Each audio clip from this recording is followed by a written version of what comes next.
혼란하다 혼란해.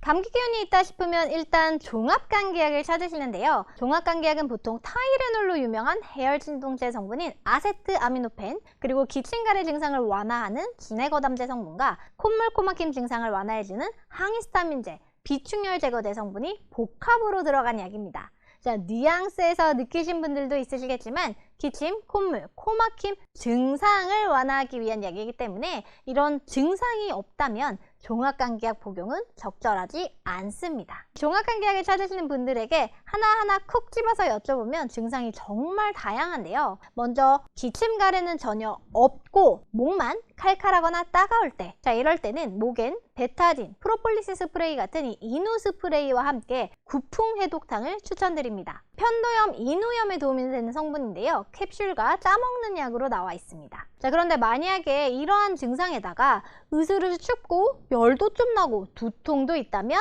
은교산과 함께 아세트아미노펜 성분이 주된 이 몸살 감기약이나 진통제들을 함께 복용하시면 됩니다. 자, 다만 이때 목도 따갑고 부어있으면서 연두빛의 끈끈한 가래, 그리고 코 뒤쪽에 뜨거운 열감이 느껴진다면 항생제가 필요할 수 있으니까요. 이런 경우라면 병원을 방문하는 것을 추천드려요. 자, 목이 따갑고 아픈 것보다는 춥고 으슬으슬하면서 뒷목도 뻣뻣하고 컨디션이 전반적으로 떨어지는 것 같을 때는 갈근탕, 저는 주로 이 파우치 액상제제를 추천드립니다. 자, 이때 만약 콧물, 기침 등의 증상도 동반된다면 종합감기약을 함께 복용해서 이 증상을 완화해주면 됩니다. 오한이나 열감은 없는데 추운데 떨었다거나 피곤한 일 등으로 전반적인 컨디션이 살짝 안 좋아서 감기가 올 것만 같은 조짐이 들 때가 있죠. 이럴 때는 쌍화탕이 도움이 됩니다. 이 증상별로 쌍화탕 고르는 방법은 이 영상을 참고해주세요. 반면에 코 뒤에서 목으로 넘어가는 쪽에 열감이 나면서 찐득한 누런 코가 막혀있다. 자, 이때는요, 항히스타민제가 들어간 종합감기약이나 콧물감기약은 오히려 코를 말리면서 더 불편하게 할 수 있습니다. 자, 이런 경우에는요, 갈근탕 가천궁신이, 줄여서 갈천신 한약제제와 함께 뿌리는 코 보습 스프레이를 쓰는 것이 도움이 됩니다. 코 세척도 좋고요.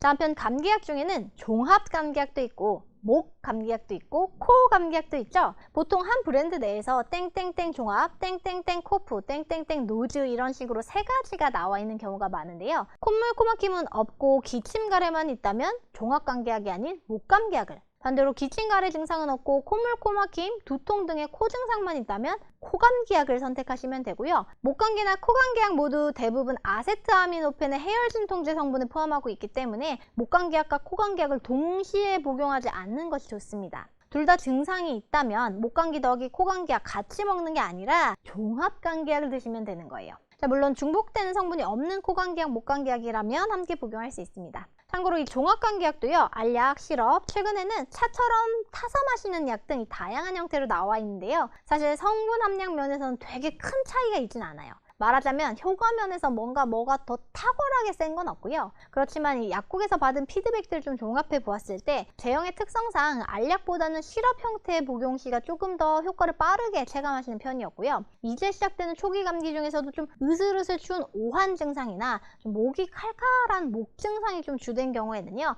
차처럼 타서 마시는 제품이 아무래도 이 따뜻한 물을 함께 복용하다 보니까 좀 더 효과가 좋다고 느끼시는 분들이 많았다는 점은 참고적으로 말씀드릴게요. 학술적 근거가 있는 건 아니에요. 찬바람이 쌩 불기 시작하는 요즘, 오늘은 대표적인 초기 감기 증상에 따라서 추천되는 약 조합을 설명드렸는데요. 꿀팁!